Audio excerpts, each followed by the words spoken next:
As you recall, some time back he failed to subscribe to the oath of the president. And so we thought that failure or the refusal to subscribe to the oath was a clear violation of the Constitution. So we sought the Supreme Court to clarify on Articles 60, 11, and 60, 12 of the 1992 Constitution. And you were in court. The decision was unanimous.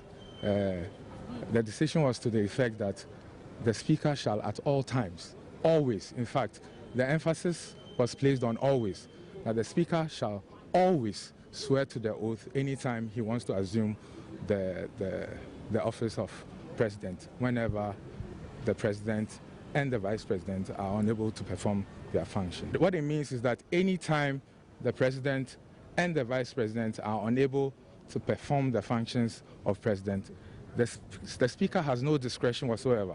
He has to swear the oath. Syndicated Capital brings to you the redesigned.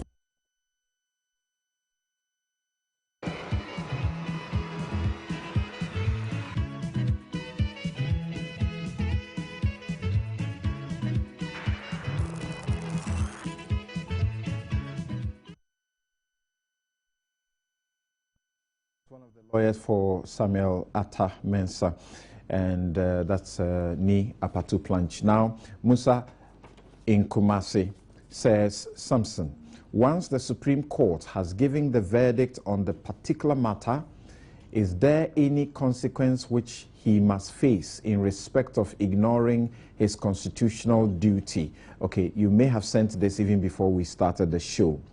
For me, it is needless since the president is alive and can exercise functional duty even if he is out of the country. Akwesie Champong in Maryland, USA says that those who believe President John Mahama will dissolve the GMPC board for this illegal ex gratia payment will surely be disappointed. It is common knowledge. Chachu Chikata was paid millions of dollars for some work he is purported to have done for GMPC at a time he was in prison. Cost of aircraft bought under the watch of the late president Atta Mills were inflated. Ghanaians voted for his vice president Mahama, who was directly responsible for aircraft purchase. The NDC, led by John Mahama, are simply filling their war chest in preparation for the 2016 election. It's simply part of the NDC's create, loot, and share. Ghanaians must not provide another reason to be accused by President Mahama of having short memories. The NDC must be voted out. Ata Imoro in Wellensi says, if Chachu and Co. knew they were entitled to the said amount, I am sure they would not have waited till now. This is one of the dubious ways of the NDC just to mobilize funds for their campaign. You don't think that's far-fetched? A bit? Okay. And, okay. Now, most of you are now using the word Sebi before you post your comments on my wall. You call it the sabbatical edition of the Newsfile. And this one says that let's not jump the gun with regards to the payment of the ex gratia. Parliament is still investigating the matter. My respect to Felix. No size. And then Bright Della Glover says, seriously, I admire Alhaji Bawumia very much, but he was full of propaganda himself, being realistic with the issues. Okay, we'll deal with that very shortly. You are talking about, Sebi, does a house giving the accolade affordable house going for $29,000 and $57,000 make sense? Can even workers of the Ministry of Finance afford it? Sebi. Okay, Sebi, ni odi atwa so mean to mean kind. Then, okay, most of you are now talking about Bawumia. Alhaji Anas says, times are hard. Prices of foods and goods and services are high. Even bride price despite negotiations. As for GMPC, they should be made to refund the monies and be prosecuted. Well, only one person has received this check. So if there's supposed to be refund, then they only go for one check. Kwame Boafo says, in my view, the Right Honorable Speaker did not only refuse to take the presidential oath, he willfully refused to do so. In a situation where there was precedent by way of what previous speakers had done, he should have followed same. If he wanted to deviate from it, he ought to have sought clarification from the Supreme Court and not use his discretion in this matter. As it is now, he has been greatly embarrassed because he supervises a group of lawmakers, and he has been held to be lawless. That is not good. Matthew Ayiku, okay, you don't have anything to say really. You say skewed panel, as usual, 3 against 1. Get serious, eh? Amoa Perez says, he's sending this from Sechere Atonsu. It says, Sebi, it's strange that someone who was tried by a court for financial malfeasance receives ex gratia in a company where the CEO is jailed for theft. Should he receive pay after serving his term in prison? Okay, you say that is a sabbatical question. Then Pison says, the ex gratia isn't necessary. It's all about create, loot, and share. Samson, there are loopholes in our constitution. Okay, say hi to Felix, JM Twaso. And then Kwesi Opong Chicheku says, check. Okay, not necessary. Pay attention to the most important things, eh? And, okay, I'll just take one more and then we'll move on. Daniel Atampoba Anania says that, why are we complaining that there is no money in the system? Employment is frozen, but Ghana's money keeps on flowing left, right into individual pockets. Thank you very much for your messages that you're sending in. Now, let's deal with Dr. Mahmoud Bawumia and his take on the economy. Let's hear him out.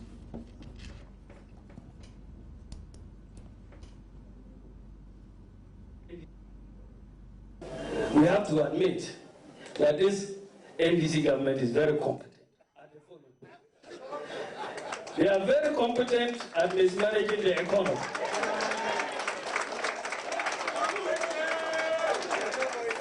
This government is very competent at creating, looting, and sharing.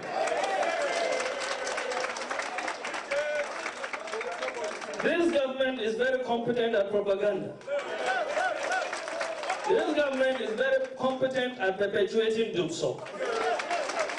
This government is very competent at increasing unemployment. It is very competent at collapsing the NHIS. It is very competent at cancelling teacher trainee allowance. Very competent at cancelling nursing training allowance. It is very competent at not meeting statutory payments. It is very competent at not paying contractors. The new government is very competent at making Sadagini fowls run to Burkina Faso.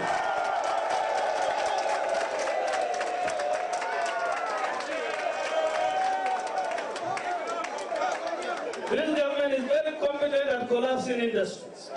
It is very competent at collapsing agriculture. It is very competent at causing massive exchange rate depreciation. It is very competent at accumulating unsustainable debt. It is very competent at causing high interest rates. And most importantly, it is very competent at failing to fulfill its promises.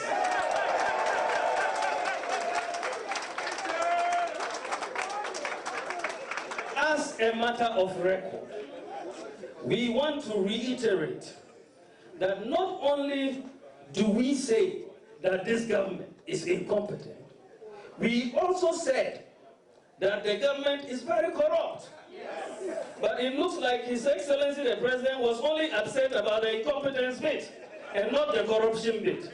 for reasons that we are not yet been told.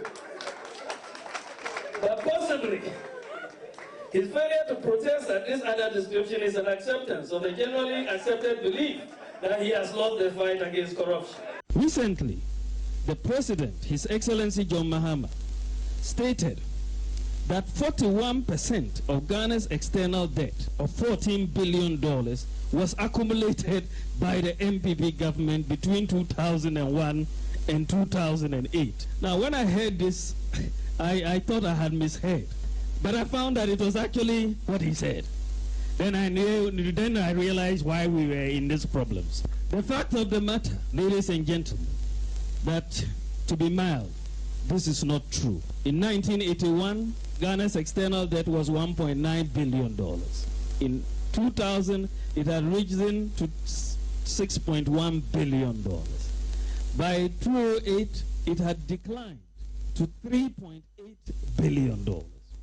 And by 2015, it stands at $14 billion. It can be seen, therefore, that as a result of the HIPIC initiative and prudent borrowing, Ghana's external debt stock actually declined from $6.1 billion in 2000 to $3.8 billion by 2008. The debt has since increased from that $3.8 billion, the external debt, to $14 billion. That means you've had an increase of $10.2 billion in the last 7 years. Either they are not being honest with us, or there is a possibility.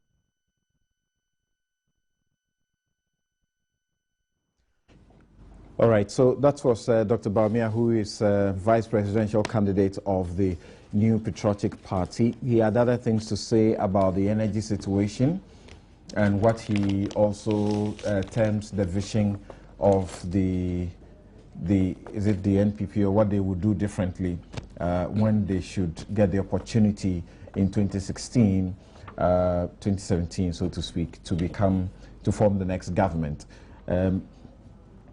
Well, just before we move on to that, my attention is being drawn that on the Tema motorway, it is very terrible this morning as we speak. There is some work going on the Tema motorway, and there's a lot of complaints and traffic on that way.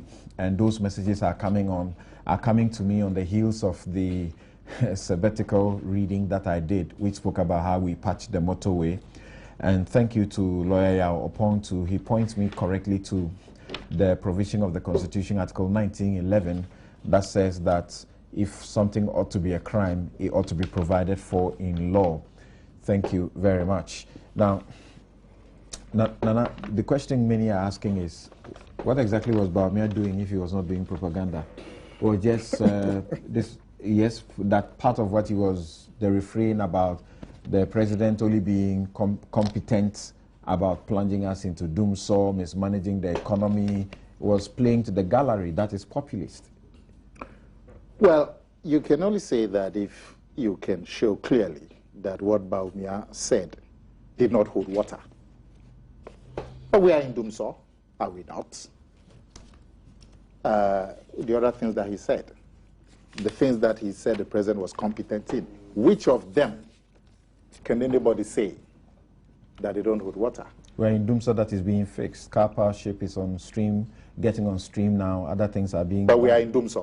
Oh, certainly we are. Yes. So in a worse form of doomsday now. Okay. So we are in doomsday. So which of the competencies that he outlined are not true? All of them. The economy, the unemployment situation. Where is the improvement? The cost of living, the exchange rate, the energy situation, industry, agriculture, health, sanitation, corruption. Where is the light? The government itself says that, oh, in the medium term, things will be better. It's not just Bawumia. I mean, everybody, the Association of Ghanaian Industries, the labor unions, everybody is bemoaning the state of Ghana today. Who is expressing happiness? Nurses, doctors, teachers, private sector. Who? If you had time, I'll read what the other people say, TUC, you know, everybody is complaining. Everybody. The economy is not getting better. When President Mahama came, the state of the economy, inflation, the deficit, interest rates, the debt profile, which of them have improved? Because he said he was going to improve all of them. All of them have worsened. Beyond that, sanitation. Ghana is rated to be the 7th dirtiest country in the world by the United Nations. Last year, there were 24,000 cases of cholera. Today's Ghana, over which 200 Ghanaians died from.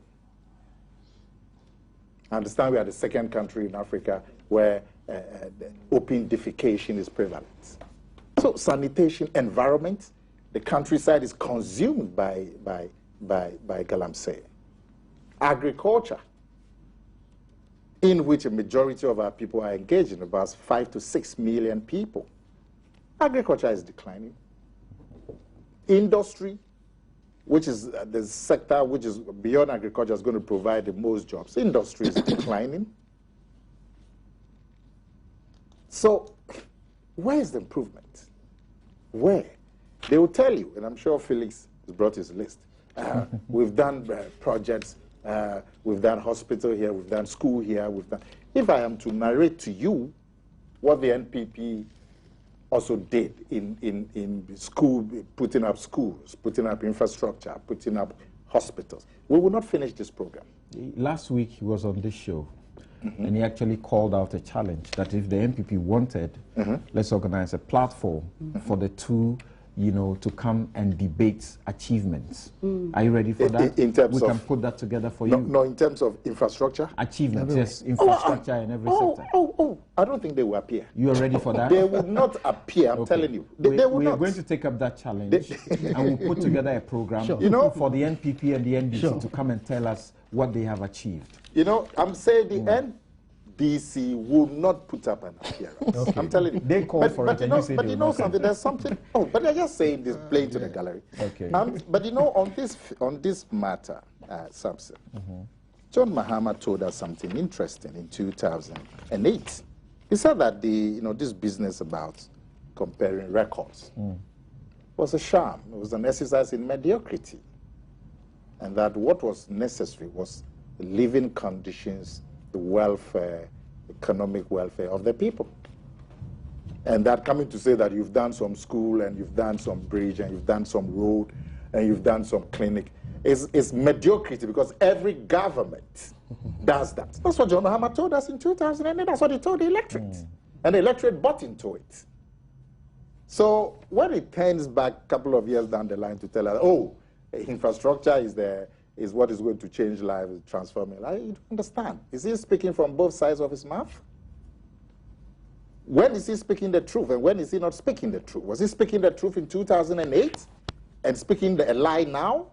Or he's speaking the truth now and he was lying in 2008?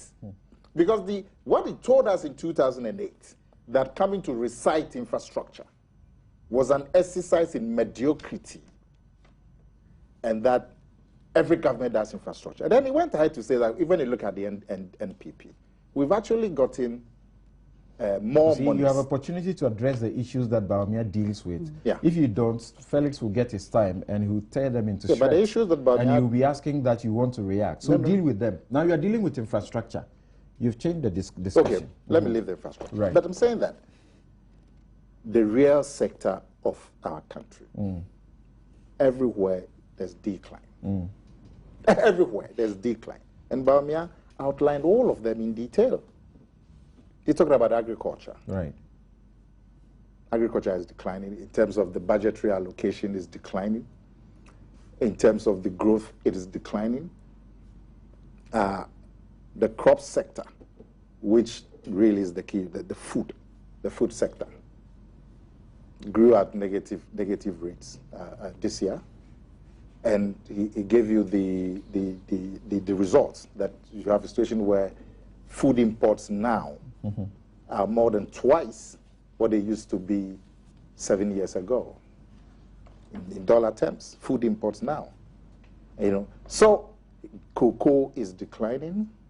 We're now doing about 750,000 tons, less than half what Cote d'Ivoire, with a population of about 13 million, is doing. Cote d'Ivoire is doing about twice what Ghana is doing. You go to industry. Industry is declining. You go to our currency, the cedi, which is the barometer, the measurement of how well the economy is doing. By the middle of last year, the cedi had depreciated by over 40%. It was rated as the worst depreciated currency in the whole wide world.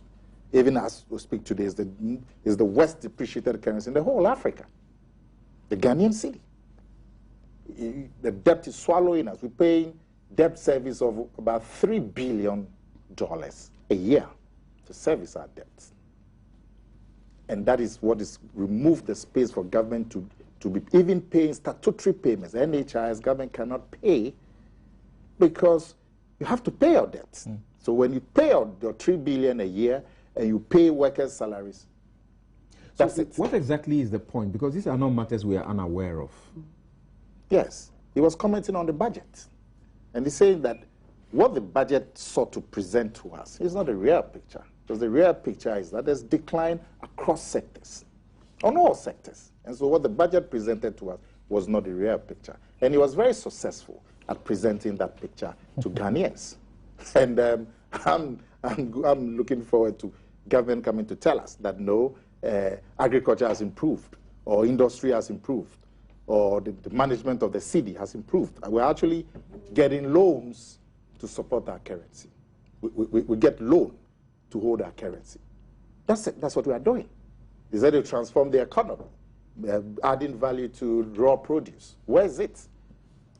Where is that value addition to raw produce that's going to save the currency exchange and improve employment? Where is it? Where's the value addition? Where is it? You know, so everywhere you look, there's gloom. So, you know, I shudder. I shake in my sandals to imagine if the Kufuor government had not discovered oil, where would we be today?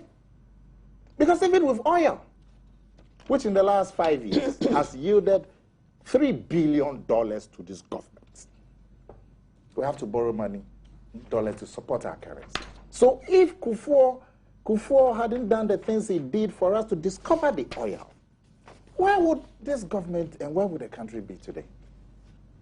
I shake in my little sandals to imagine that. So something, unemployment, you speak to young people, the anguish. There's no national program for employment on a sustainable basis. There's no program. Okay, it's good you qualified it, because I was just going to point you out to what the budget has said.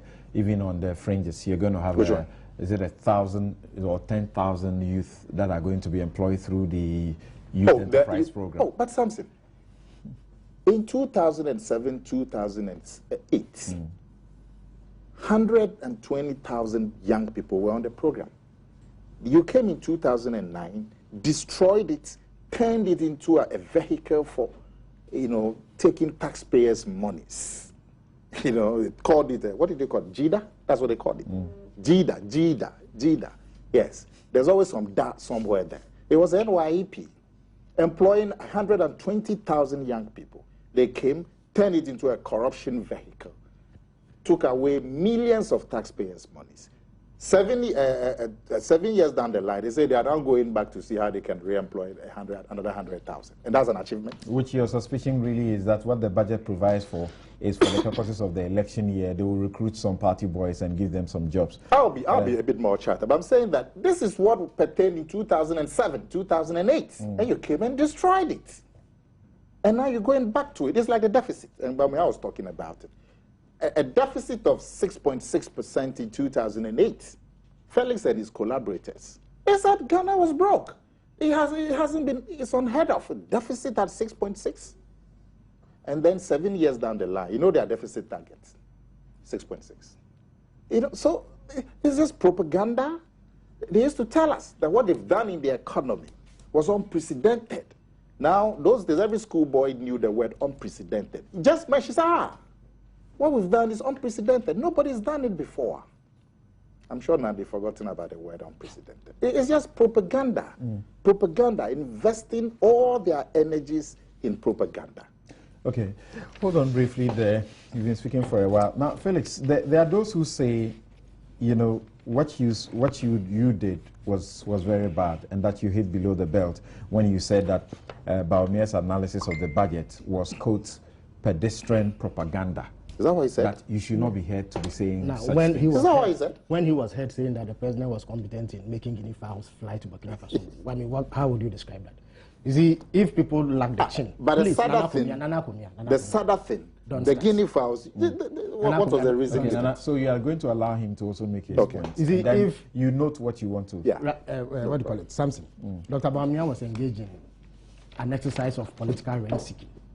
Essentially, he spoke about the Political economy what? rent seeking. What's that? Oh, Nana Kumia, please. I don't understand the thing. Stop. I must ask you. Stop it. He Political essentially what? spoke. Oh, Rent seeking.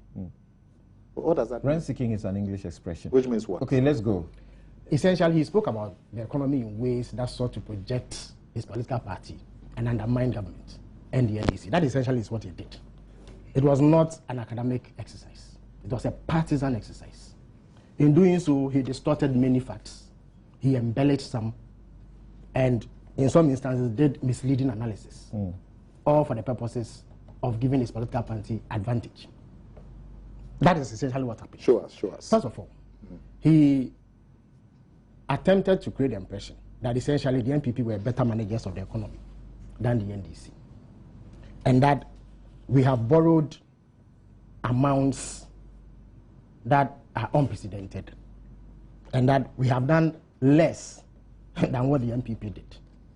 And essentially we were in a state of hopelessness. That is essentially what he sought to convey. The fact remains, and the NPP is unable to dispute this, that the most prosperous periods, the most stable periods in our economy were recorded under the NDC between 2010 and 2012. In the year 2010, economic growth was 8%. In 2011, it was 14.4%. In 2012, it was 8.8%. The NPP's highest growth rate ever was 8.4% in 2008. And that is even less than our second highest growth rate. And again, you see, economic analysis is done on the basis of indices, so that subjective views are taken out. When it comes to inflation, for 6 years, inflation has been lower than the NPP left it in 2008.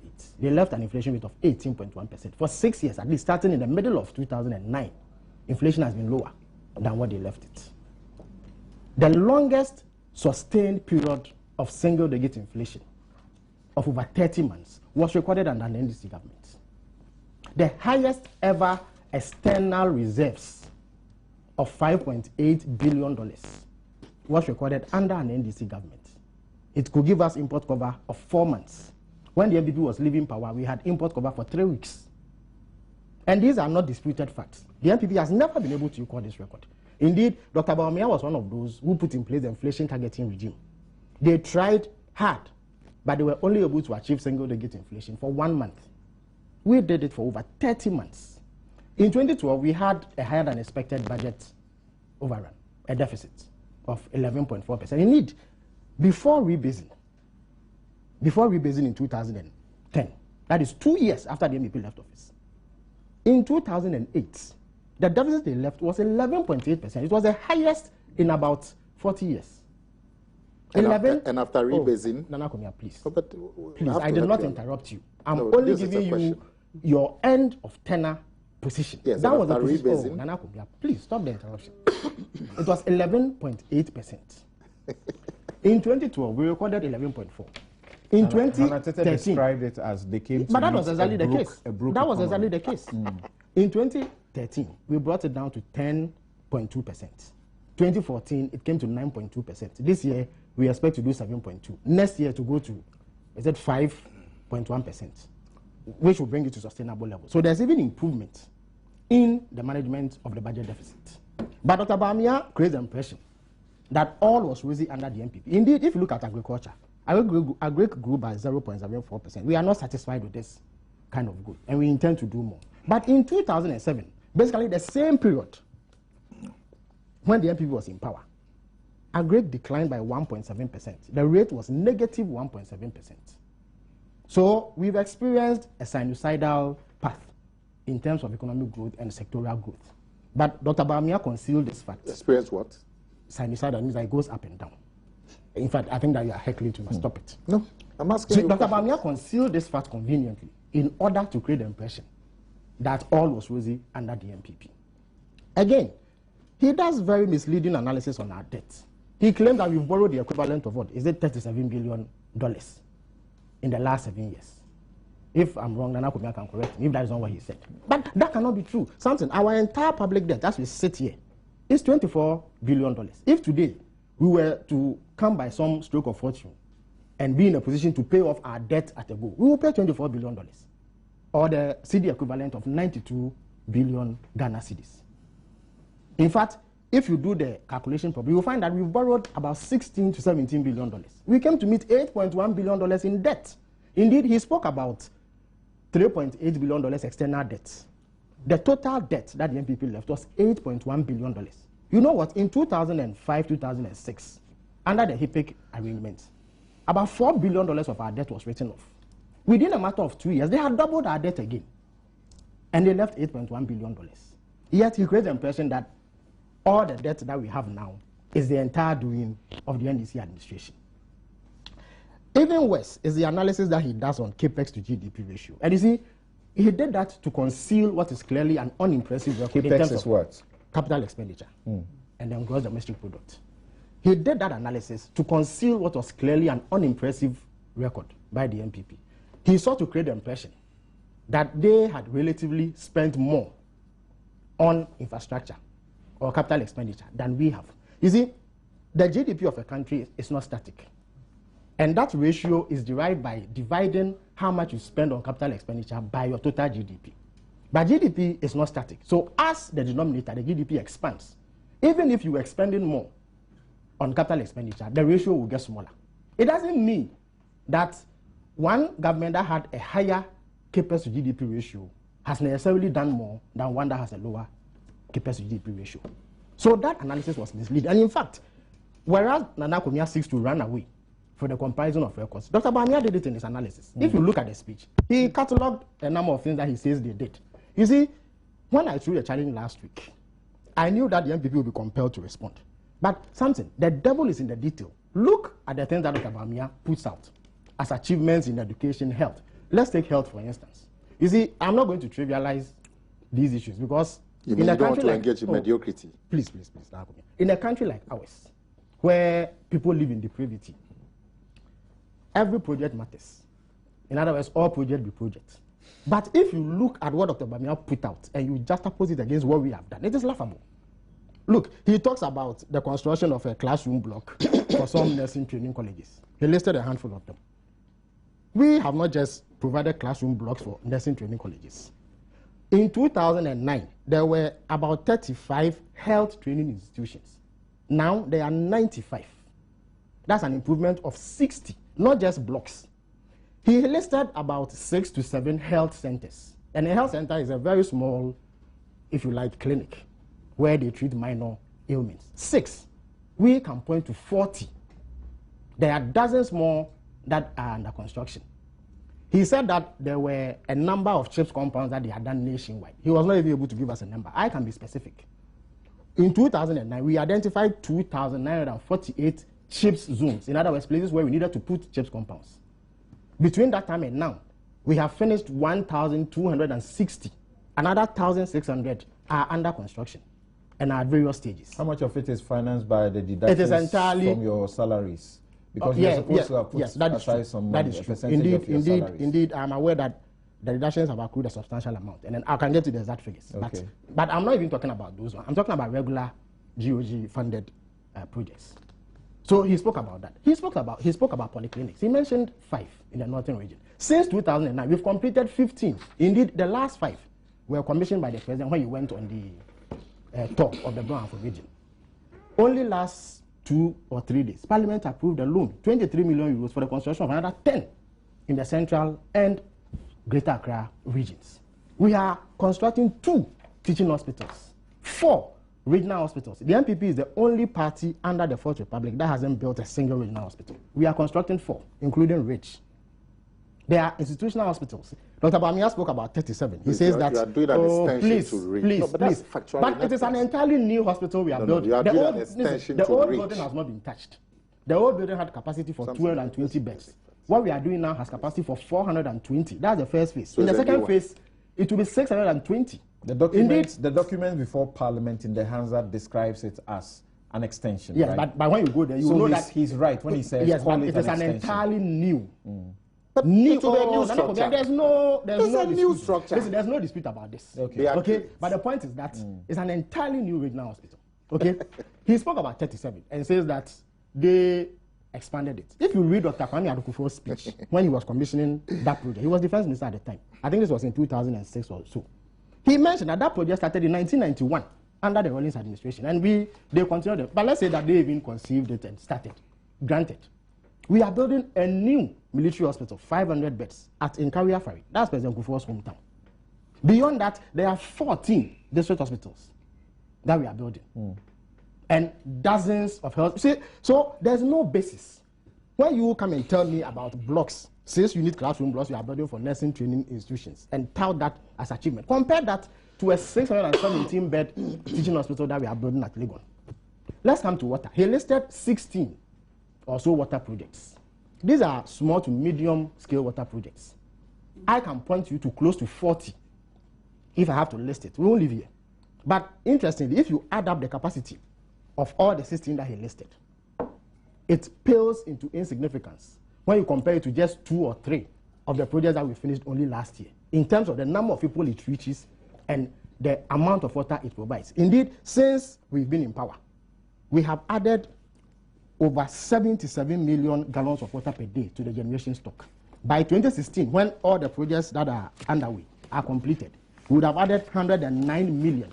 If you look at the percentage addition, we would have added 26%. In absolute terms, that is water for 7 million people. And something, in 2008, when the NPP was living, about 10 million Ghanaians lived without water. Out of those 10 million, 7 million would have had water by 2016 when we finished all the projects.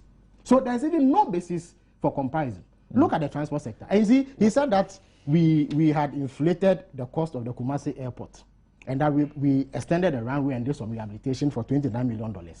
And we are building a new one in Ho for $23 million. So it was one. But see, what kind of analysis is that, Samson? When I speak about pedestrian propaganda, there was a legitimate question to ask. Samson, it cost billions of pounds to construct Terminal 5 at Heathrow. If you go to the airport today, Kotoka, there's a contractor who is clearing land for the construction of a modern international terminal. It will be called Terminal 3. It will have capacity to process 5 million passengers a year. That project is costing $250 million. Does it mean that the cost of Heathrow Terminal 5 was inflated? They are different airports. The scale of the airport in Ho is smaller than what is in Kumasi. So Dr. Bamia cannot do that analysis and accuse us of inflating the cost. That's why I spoke about pedestrian propaganda. If you go into the transport sector, or even roads, or security, or any of the other sectors that we can, housing, the NPP started some affordable housing. I don't think that. You see, we don't won't have time to go to I don't think the question. Mahama said the question he poses. You see, you have demonstrated. The question he poses about the Kumasi and the whole thing is pedestrian, because I have asked that question myself. He said a runway rehabilitation in Kumasi cost $23.8 million, but a whole new aerodrome at Ho will cost $25 million. Was the runway in Kumasi paved with gold? Something. That's an aerodrome is not an airport. Yes. An aerodrome is smaller. Yes. So right away, you should know that when you do those two projects, the cost will not be the same. Most importantly, this question was posed to the Minister of Transport. She was dragged to Parliament to answer a question. You can check the Hansard of that day. She gave a breakdown. Okay, so of the cost. In any event, Dr. Bamia did not give us a basis to compare. He didn't tell us that based on his professional expertise, he is able to say that if you do a project of the sort that we've done in Kumasi, it should cost A amount, and we have spent B amount. He didn't do that. So what was the basis for comparison? What was his frame of reference? Okay. So these analysis that Dr. Bawumia is doing, we relish a discussion on the comparison between what we have done and what we have not done. We have legitimate challenges that we are addressing. Again, he says that we do propaganda with the economy. You see, all the facts about the economy are available. Even the budget statement that the minister presents alone is a public document. You can't hide anything. So where from the propaganda? We'll give you that platform, so don't worry. Akumia had just confirmed that you will even run away from showing up for that particular platform. Now, this show is brought to you by Bank of Africa, strong as a group and close as a partner. MTN, welcome to the new world. Sasso Spray, fresh and powerful. And Star Assurance, they've been creating smiles since 1985. Lipton Tea, that is your #1 tea brand. And Yumvita, that is the delicious way to grow. It's always been said that giving is better than receiving. True. That's why Bank of Africa presents to you the Season of Giving promo from now to the 31st of January 2016. Deposit at least 300 Ghana cedis into your savings or current account. Maintain or build up your deposit until end of promo, and automatically you win a prize. I said automatically you win a prize. Yes, no draws, everyone wins. Win fantastic prizes such as cars, smartphones, TVs, fridges, and many more. Remember, the more you top up, the bigger your prize. Visit any Bank of Africa branch to participate. Bank of Africa, strong as a group and close as a partner. Do you need a simple all-in-one prepaid bundle for your business? We have a solution just for you. Sign up to MTN SME Plus today. Simply subscribe by dialing *5060# *5060# and choose between the affordable classic, super and premium packages. Each bundle comes with talk time, SMS, data to access the internet, and tailor-made business tidbits, either weekly or monthly, just for you. Make the smart business move today. Dial *5060# and take your business to a whole new level with MTN SME Plus. Welcome to the new world, and welcome to the new world of business. Everywhere you go, MTN is there. And Star Assurance, they want you to know that when you walk in for a motor or travel policy, what Star Assurance does more is to brighten up your world through all your journeys. And when you walk in for homeowners, contractors, all risk, fire and allied perils insurance policy, what Star Assurance does more is to make you feel like such dangers don't exist in the world at all. Insure with Star Assurance today and be part of the smiling family. Star Assurance, they've been creating smiles since 1985. Let's celebrate 30 years of solid partnership. Log on to starassurance.com or visit any of their offices nationwide. You could also call them 0302-240632 and enjoy solid insurance all round. Sasso Spray kills mosquitoes, cockroaches, houseflies, ants, and other crawling and flying insects. Sasso Mosquito Coil is smokeless. Sasso Spray leaves a sweet lemon fragrance in your room till the next day. Sasso Mosquito Coil and Spray, they are free from catarrh, headaches, and chest infections. So insist on Sasso. Thank you very much for joining us on the show here on Newsfile. Now, let's continue with Bawumia and his assessment of the analysis of the budget. Let's hear what Dr. Bawumia had to say about the energy situation. I can read some of the messages that some of you are sending in that, yes, Felix has some fantastic things to share with us about what they are doing, but your claim is that you can't feel it. We'll be right back. Let's listen to Dr. Bawumia on energy. A thing of the past by the end of my first year. This was in 2012, in October 2012. The latest statement was in Tamale on November 14th, 2015. He says that the greatest promise is that Dumso will end before the elections in 2016. The car power plant. After promising to resign if Dumso is not over by the end of the year. The Minister of Power now says that he was talking about load shedding and not Dumso. We are still trying to understand what he means. Ladies and gentlemen, why is it that after 4 years of trying, the government has still not found a solution to the problem? The simple answer is that the government has been in denial and has not prioritized this issue. The government has borrowed $3 billion in the last 3 years from the issue of Eurobonds alone. In total, government has borrowed the equivalent at the time of borrowing of $37 billion in the last 7 years. How much of these borrowed funds have been used to address the Dumso problem? If this was a priority for government, the necessary allocation of resources would have been made to resolve it. President Mahama's latest comments in Tamale that Dumso will end before the 2016 election and cannot be used for politics exposes the thinking of the government. For the president and his government, Dumso is not an economic issue but a political issue. They care little about the businesses Dumso has collapsed or the jobs Dumso has collapsed in the past 4 years. Rather, their main concern is what can be used come the election year and what cannot be used. Solving Dumso clearly has not been a priority for these past 4 years and may only become a priority as we get close to the election. Interesting comment by Dr. Bawumia, particularly on energy. I'm coming to you, Kweku. Did you hear him proffer any solution for Dumso at all? Because that's such a big issue. Well, I haven't gone through the full text of his statement. He did not?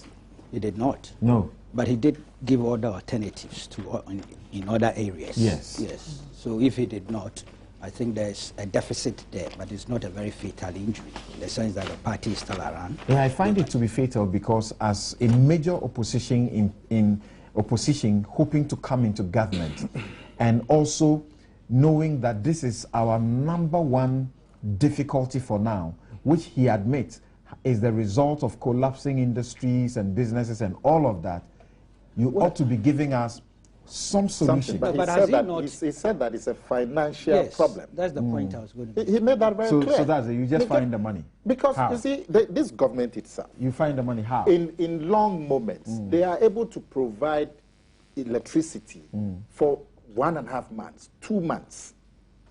How did they do it? So it's not like it's something that we have to go to Mars to look for. It's a question of money. Look, the Nigerians, they've shut down the gas coming to Tema because we owe them.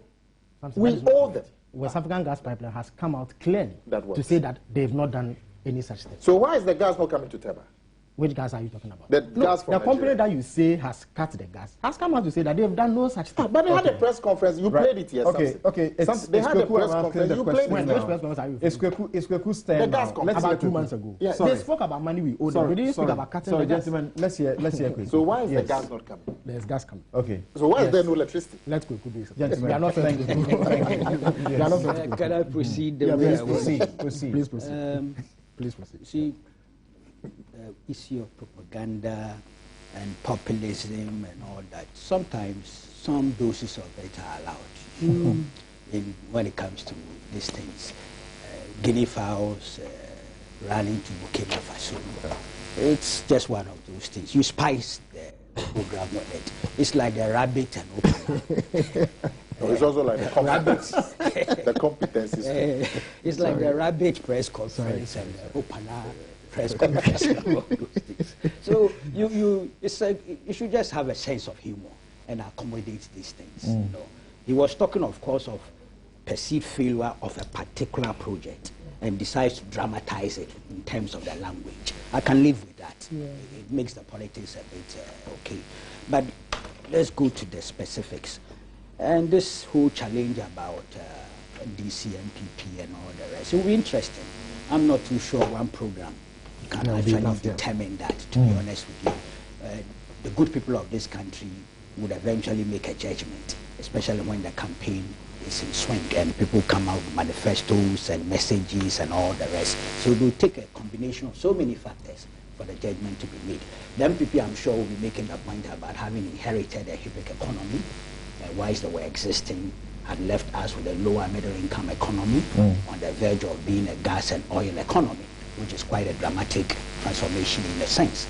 You know? So they will be making those points. But let's look at the specifics. I am not very competent when it comes to economic issues. I am not. About the projects that the catalogue that you speak about, just sorry rudely, let me bring in Dr. Atuedu.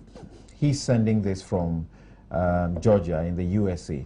He says, I get worried when government communicators, okay, almost lost it here. He says, I get worried when government communicators, okay, sometimes this, okay, I get worried when government communicators catalog provision of infrastructure as an achievement. Now that refers to President Mahama saying that is an exercise in mediocrity. Now, Dr. Atuedu says, in the United States of America, there is an inscription placed behind state, county, and federal projects, which reads, quote, your taxes are at work, unquote. This message explains it all.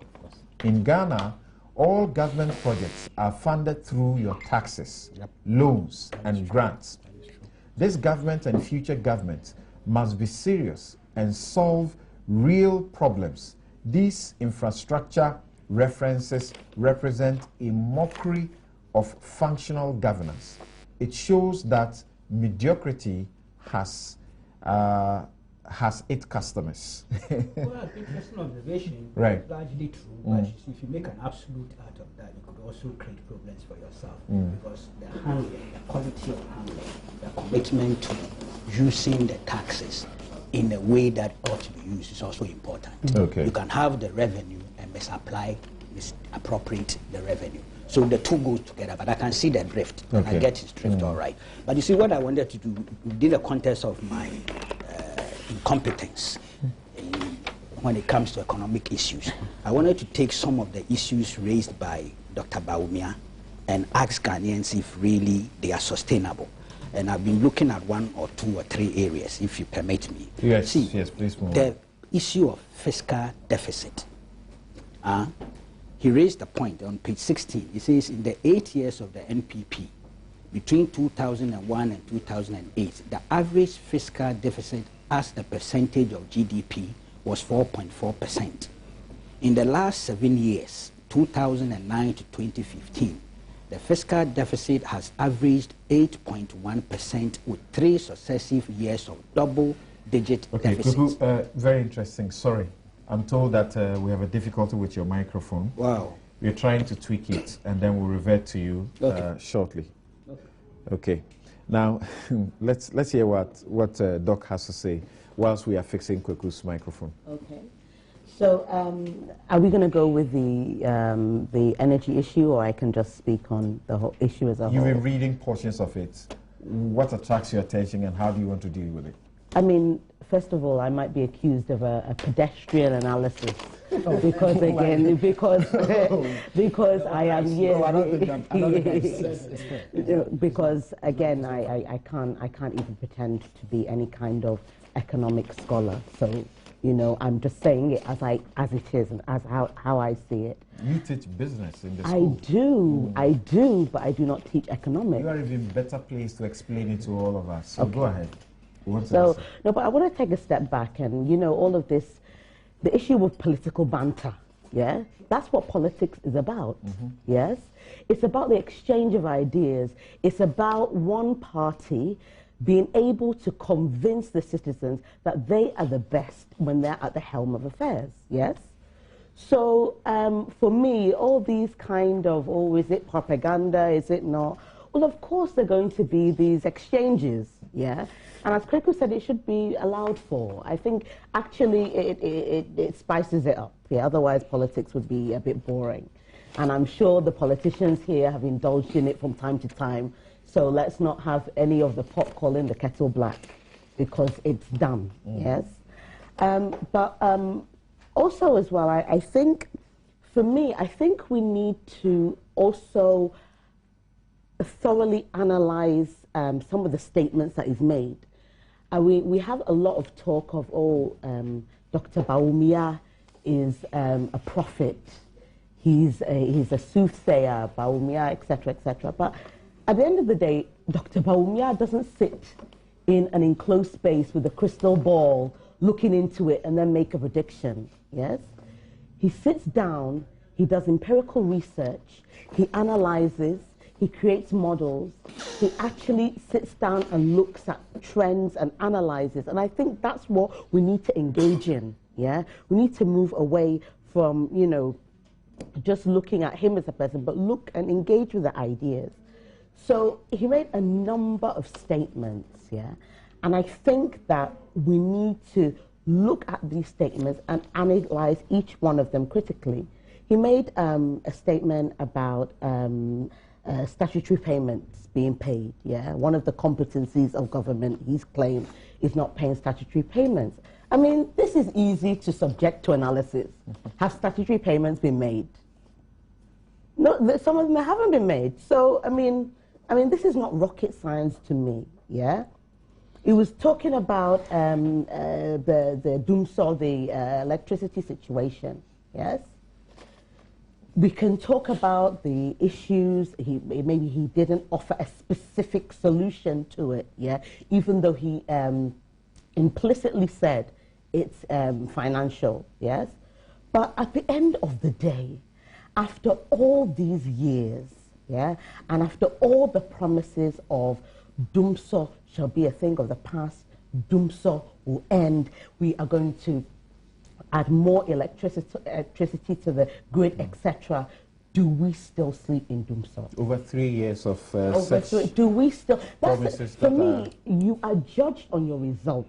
It's that simple. It's that simple. So I don't like to make a big hoo-ha about it, yeah? It's not one of these things, was it Debbie, Abeyi? It's not that. What are the results as we speak, yes?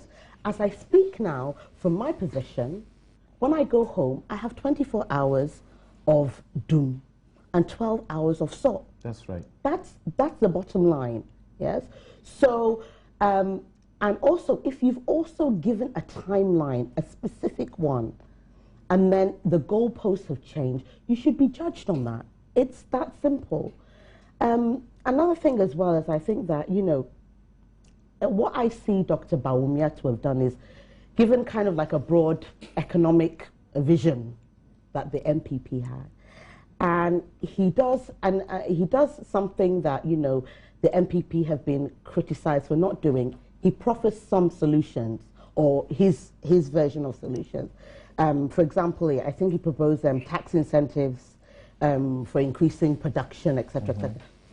Let's debate that. Let's look at the fiscal implications of that. And tax incentives for those who are going to engage graduates, yes, who are just left school. Exactly, yeah. Let's engage that. Let's look at the fiscal implications of that. He said also that they would restore the allowances for teacher trainees and all that's been taken away. But that also has consequences, and that also has impacts on our budget. Yes, let's engage in his ideas, yeah, and let's see, you know, does it offer valid solutions? To be honest with you, I think some of these incentives which he proffered, to me, seem very, very valid and very, very reasonable as some of the solutions. I mean, I guess, you know, when you're offering incentives like that, you have to look at the long-term implications, as I said.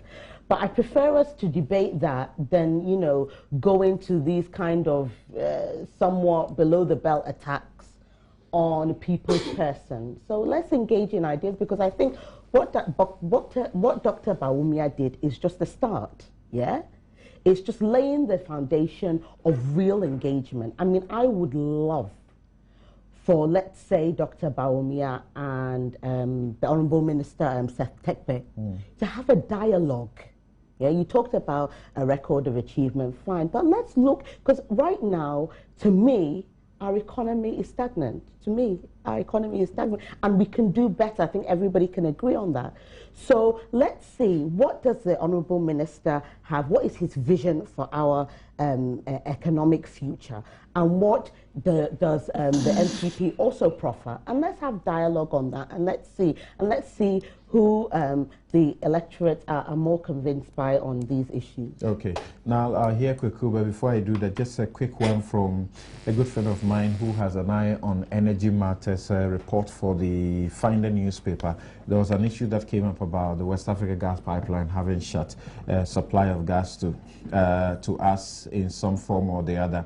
And he supplies this information. He says thermal power plants shut in thermal power enclave due to no gas or light crude oil to operate.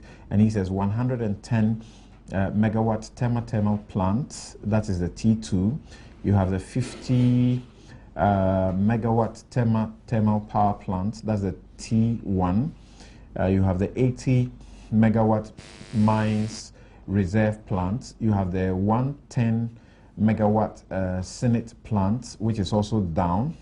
And he says total 350 megawatts of power plants shut down for no gas or light crude oil to run. VRA's debt is heading towards $2 billion. VRA owes banks about $1.3 billion. VRA's debt to Ghana Gas is heading towards $200 million. VRA's debt to Nigeria Gas, NGAS, is heading to $200 million. Nigeria Gas has reduced gas from 120 million standard cubic feet of gas per day to an average of 35 million. It's reduced it from 120 to 35 million. This gas is running only the Sonom Asogli plant to generate 200 megawatts. The fuel cost for 100 megawatts per day, he says, okay, so that's sufficient. It just gives us a perspective of the banter that ensued between the two of them, NGAS and whether West African gas pipeline or so on and so forth. We'll take a break here. We'll be right back and then we'll hear Kweku.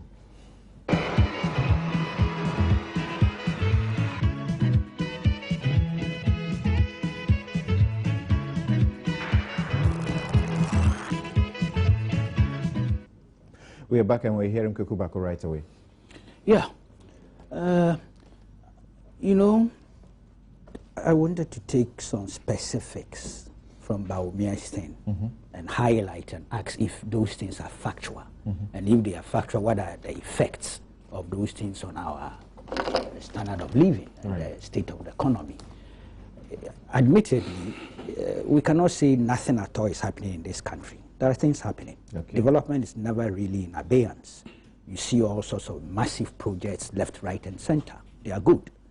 I have total support for some of those projects, in particular things like the Kwame Nkrumah interchange, Kaswa interchange, and the rest, building schools and the rest, are all positive. And one ought to be honest enough to concede to those things. But then the economy just doesn't run on infrastructure. There are also other indicators. Felix raised other points, you know, foreign reserves, inflation, all those things. Now, I've been asking myself, if you take Bawumia's paper, page 16, he talks about in the last 7 years, I'm quoting, 2009 to 2015, the fiscal deficit has averaged 8.1% with 3 successive years of double-digit deficits between 2012 and 2014. The first time in Ghana's history we had recorded double digits in 2 years, not to talk of 3 consecutive years. Economists should tell me, does this have a decimal effect on the economic performance of this country or not? 3 successful years. And what is the root cause of that? Is it not due to the popularly acclaimed financial, fiscal indiscipline, monetary indiscipline?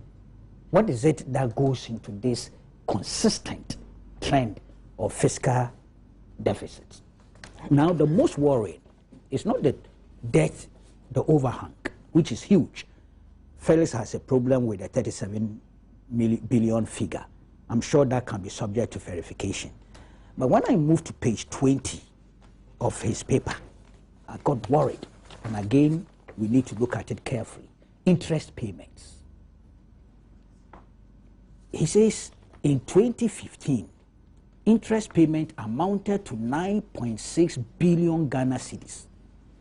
The figure was more than the total debt stock of 9.5 billion in 2008 at the end of President Kufuor's term, for which debt stock both President Mills and John Mahama lampooned the NPP government. To put the interest payments on the debt in context, we should note that the entire allocations, and this is where my worry is, in 2016 budget to the Ministries of Roads and Highways, Trade and Industry, Food and Agriculture, Water Resources, Works and Housing, Youth and Sports, and Ministry of Transport amounted to a total of 2.1 billion. Interest payment in 2016, 10.5 billion, will be 5 times what was allocated to these 6 key ministries combined. Are we not worried? Are we not worried that interest payments are so huge that if you put all these budgetary allocations to all these major ministries, they pale into insignificance? Are we not worried? On page 21, he makes the point the interest payments on debt stock in 2015 was 6 times Ghana's oil revenue. This has no effect. You realize that he linked it to the issue of allocated statutory payments. Okay, and sometimes the inability or failure of government to send those monies there. I think we should be worried. You see, so you can be building infrastructure which are good, which I endorse. You can be building schools and all those things which are good, which I endorse. You can be improving on the water situation and all those things which are good, which I endorse. But are these ingredients, factors, not having a certain decimal effect on the economic performance? And what are their effects? I think we should be asking ourselves. So it may come back to the quality of management of the economy. Okay? It may come back to that place. And so we have to interrogate it further. For instance, he made a point about the need for the Fiscal Responsibility Act. Mm-hmm. Of course, not just the act, but even whether we'll be committed to it. But that is relative to this whole thing about fiscal deficit and how we go about it. You know, so as I said, I'm not that competent when it comes to economics, but I've been asking myself questions that if these elements, which governments try as much as possible to handle, if we have not been able to do so consistently in 3-4 years, is it not about time we ask ourselves questions as relative to the quality of the handling? And is it not legitimate if Dr. Bawumia and the NPP, and in this case he spoke for the party, I don't think he spoke for himself, raised this issue? He suggested this is supposed to be an internal part of the manifesto. Yes. So you see, in my candid opinion, government should move away from the defensive mode. There's a certain defensiveness, you know, on the part of government, predictably, because they see it as a political thing. That, look, it's our political opponent who is launching a blistering attack. There's some truth in there, let's be honest. It's political economy. Yeah. These people, so there's some politics there. But we're looking at the national interest, the larger picture. Those elements that he's put forward that are true, that are factual, ought to be taken on board by the government necessarily as a way of finding solutions to the challenges that we are faced. I heard the finance minister saying that, look, the man talked of only our challenges. He didn't talk about achievements. Again, it's politics. You don't expect that. There are few politicians who will do that. If I were in your shoes, I would look at those challenges, the factual ones, the true ones, and pick them up and deal with them in terms of the solutions for our problems. So I think that Bawumia and the NPP, in this instance, have done a lot of good to the nation rather than harm. All right. Ooh, the Kwekwa Nancy, that's how he calls himself. He tweets. Serious. He tweets. Kwekwa Nancy tweets that I'd like Felix to answer the question: what NDC would have done without oil revenue? Because some people feel without that, see, again, this government... That's a misleading statement. Then in 2000, Kofi Kra, Felix measured growth under contribution NPP was 1.4% before rebasing, but goes ahead to measure that of NDC after rebasing. Interesting. No, I didn't do that. Interesting.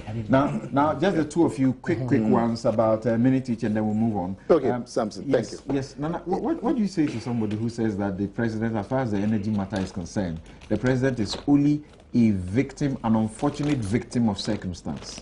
Oh, how can he be? How can he be? The NDC came into office in 2009. There was no Dumso. The handing over stuff given to them did not include Dumso. They stayed in for 3.5 years. Those 3.5 years, what were they doing? So it's not something that just happened by chance. And since then, we've had another 3.5 years.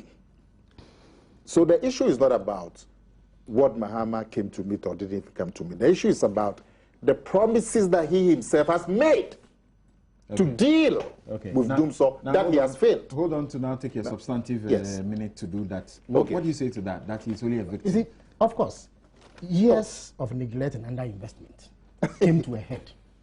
And let us not run away from it.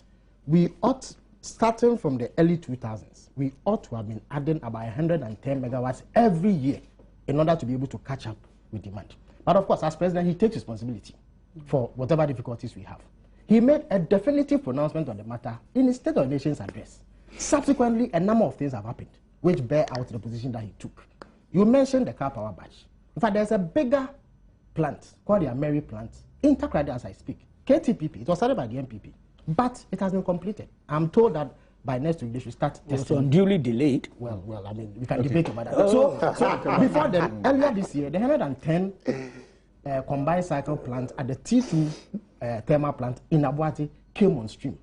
The TTPP, the thermal power plant, there's an extension that has been made, 38 megawatts. When you add up all of that, you are talking of in excess of 1,000 megawatts. That if all of them are completed, either by the end of this year or early next year, we should have, in addition to what we already have. So the president has committed himself. He's made definitive. Is it about the multiplicity of them or the money to run? You see, again, people listen, VRA debts have always been there. ECG has always been owed. In fact, people are unaware that ECG owes government more than government owes it. Since the 70s, we have been guaranteeing loans for them, which we've paid. Let's return to your final on the whole discussion. The matter is a very simple matter. The Dumso is about the promises that President Mahama has made to solve them over the last 4 years. He has not been able. That is the issue. Right. Now, Felix talked about the record, economic record, and that the NDC was better. In what way? He talked about inflation. Yep. The NPP in 8 years reduced inflation from 40.5 in 2001 to 18.3. Look at that range. NDC, they came at 18.3, today it is 17.3. So what are you talking about inflation? Interest rates. Look at where interest rate is. I'll quote what AGI is talking about. Interest rates is worse than they came to meet. The city, 8 years, the value of the dollar went up by about 54% under the NPP. 7 years, the value of the dollar has gone up by over 250%. This environment, who business is going to thrive? Okay, so you're just repeating what the Bawumia was talking about. Now he talked about he talked about the external reserves. What is that? You are borrowing money to support your city, and yes, you are boasting about external reserves. I mean, Felix, he's laughing at his own joke. Now, still, that's what the borrowing. We are not done. You know, we are not done with the borrowing. Samson, it's a very simple matter. You are boasting about having external reserves. Isn't that what he's doing? And yet you are borrowing dollars to support your city, and yet you are telling us that you have external reserves more than somebody. Thank you. Now, the thing about the Bawumia 37 million, Felix is deliberately trying to twist Bawumia. See, Bawumia is saying that when you look at domestic debt. When you borrow and the CD was, the dollar was at a certain rate, and the CD falls. So you borrow when the amount of money that you borrowed in CDs was equivalent to $100. And then the dollar rises, so it becomes 25. You don't quote the $25, because you borrow the equivalent of $100, so we should be seeing a value of $100. That's what. But the last point is about this, the cost. Phyllis is saying that they haven't, we haven't given any proof and so on. What? About the inflation of the cost of the projects. Yeah. Samson, when you do sole sourcing, and 90 to 95% of these projects have been done under sole sourcing, how do you judge value for money? No, but the project, for instance, like the interchange, those projects are necessarily sole sourced. Which projects? Because of the way that the money comes bank, in. Exim Bank thing. Yeah. And under the NPP was the same. Yes. They are necessarily. Yeah, but I'm saying that. Right, thank you. I'm saying Thank that you. when you've done, let me just, because when you've done sole sourcing, how do you bring confidence that you are getting value for money? Now, in one major project where they decided this is unavoidable. No, let me give you the. Let me illustrate my point. For value. In one major, I'm sorry, but we have to move on. In one major, I have to make this point. Sorry, but we have to in move one on. major project, the Rich Hospital project, they decided to do value for money. You know the result? The result came out that we've been billed over $60 million. No. $60 million. I thought the in one case didn't continue to pursue that. That was not in the. No. So you know what happened was that they then had to go back to the contractor to renegotiate because of that sole sourcing. Okay, Yes, Felix. You see, again, Nana, and to some extent, Dr. Bamia are engaged in excuse making. They say that they pegged inflation from 40.5% and left it at 18.1%. Yes. Why? The government that preceded them, the PNDC government, that metamorphosed into the NDC government, we pegged inflation from 142%. From who? The optimal level from for who? inflation You picked it from who? should be below 10%. You picked it from who? So if you fail at doing that, admit that you failed. You don't tell me where you picked it from. We picked it from 142%. Lema picked it from where? Fine, it's okay. No problem. But the optimal level, He picked the shattered economy. where it ought to be, is where we took it for 3 continuous years. You took it from 18, today it is 17. We have projected that by next year, we should go to more... But your projections never happened. Well, in 2000, your projections never happened. In 2008. So don't tell us about projections. You see, the final point about statutory payments relating to the health or otherwise of the NHI. You see, when people make statements, are you able to pay the health back it with insurance? evidence. You understand me? Health insurance. Last year, you can read the annual report. Last year, they paid 1,078 million Ghana cedis. That is one way that you assess the health of the scheme. 1,078 million Ghana cedis. You look at utilization. Utilization simply tells you how many times people have gone to the hospital using the NHIS card. In 2009, total utilization was 16.6 million. That is, people went to the hospital 16.6 million times under the scheme. Last year, it was 29.6 million. If you do the analysis, you will find thousands of percentage point increases. So why are the providers threatening to go on strike on the daily basis?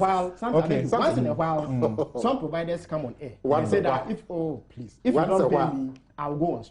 I'll withdraw myself. But that's not the same as saying that the scheme has collapsed. Okay. Because you're not paying. A few messages then.